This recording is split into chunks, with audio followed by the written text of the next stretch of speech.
U današnjem videu ćemo prikazati za koja zanimanja je najveća potražnja u Švedskoj i koliku plaću možete očekivati za spomenuto zanimanje. U ovoj zemlji je lako se doškolovati, odnosno odabrati kraći kurs i promijeniti novo zanimanje. Pa pogledajte ovaj video, možda će vas baš neko novo zanimanje interesirati. Za svaki posao možete pregovarati o plaći, ovisno o vašem iskustvu i znanju. Iz tog razloga, ove cifre koje ćemo sada navesti su samo prosjek, što ne garantira da ćete vi toliko dobiti. Podijelit ćemo sva ova zanimanja u 6 kategorija. I spomenut ćemo bruto plaću i neto plaću ispod. To je ono što vi možete dobiti na kraju. A ovo su najtraženija zanimanja u medicini. Pa idemo redom. Za zanimanje medicinske sestre možete očekivati bruto od 25.000 kruna, odnosno 19.800 neto.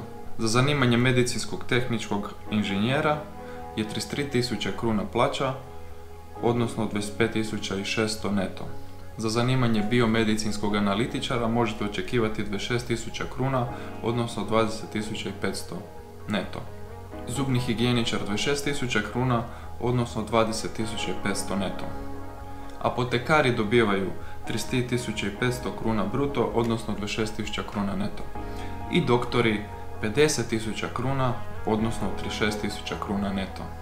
Najtraženija zanimanja u ugostiteljstvu i u restoranima su redom konobari sa plaćom od 19.500, odnosno 15.750 neto. Kuhari 22.500, odnosno 18.000 kruna neto. Perači posuđa su 17.300, odnosno 14.100 neto. Čistači su 18.500, odnosno 15.000 kruna neto. Someljeri 25.400, odnosno 20.000 kruna neto. Recepcionisti su 20.000 kruna, odnosno 16.100 neto. I asistent u kuhinji 18.000 kruna, odnosno 14.600 neto. Idemo na treću kategoriju najtraženijih zanimanja, a to su pitur, ličilac ili sloboslikar, dobiva 30.000 kruna, odnosno 23.500 neto. Građevinski radnik dobija 25.000 kruna, odnosno 19.800 neto. Građevinski inženjer 32.000 kruna, odnosno 24.900 neto. Postavljač podova 25.000 kruna, odnosno 19.800 neto. Geotehničar 37.000 kruna i 28.400 neto. Postavljač instalacija 25.000 kruna, odnosno 19.800 neto. Nadzornik radova 28.000 kruna, odnosno 22.000 krune neto. I operater strojeva 25.800, odnosno 20.400 neto. Ukoliko vas zanima neko poslovno zanimanje, možete potražiti na lonstatistic.se i možete obračunati plaću na rekna.net. I tako smo došli do četvrte kategorije najtraženijih zanimanja, to su profesori i nastavnici.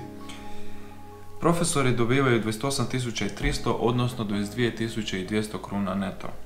Profesor za neko zanimanje 29.600, odnosno 23.200 neto. Profesor švedskog jezika za strane državljane dobiva 27.800, odnosno 21.900 neto. Predavač 31.000 krunu, odnosno 24.200 neto. I rektor ili ravnatelj 46.000 kruna, odnosno 34.000 kruna neto. Peta kategorija je ujedno i najtraženija kategorija i lako moguće da ćete u njoj najlakše naći posao, a to je IT sektor.